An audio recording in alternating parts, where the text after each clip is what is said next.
ODI world cup, T20 world cup, champions trophy, IPL trophy, champions league, test match, Border Gavaskar trophy, Asia cup, team கேப்டனா 3 ICC trophies, ICC hall of fame, stadium பெவிலியன்ல name, biography movie, ODI world cup ஃபைனல்ல player of the match, ODI number 1 ranked batter, ODI cricketer of the year, ODIல 10,000க்கு மேல run, கேப்டனா 200க்கு மேல sixers, wicket கீப்பரா 800க்கு மேல dismissals, அம்பு டிபார்ட்மெண்ட்ல 50+ ஸ்டம்பிங், பார்டர் கவாஸ்கர் டிராபில 200, பத்மஸ்ரீ, கீல் ரத்னா, பத்ம பூஷன், BCCIல இருக்க கொள்ள அவார்ட்ஸ், சியட் டயர்ஸ் அவார்ட்ஸ்னு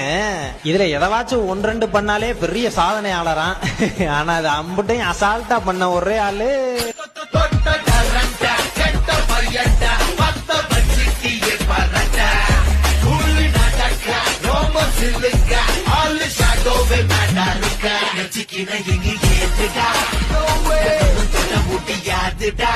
பாக்கலாம்.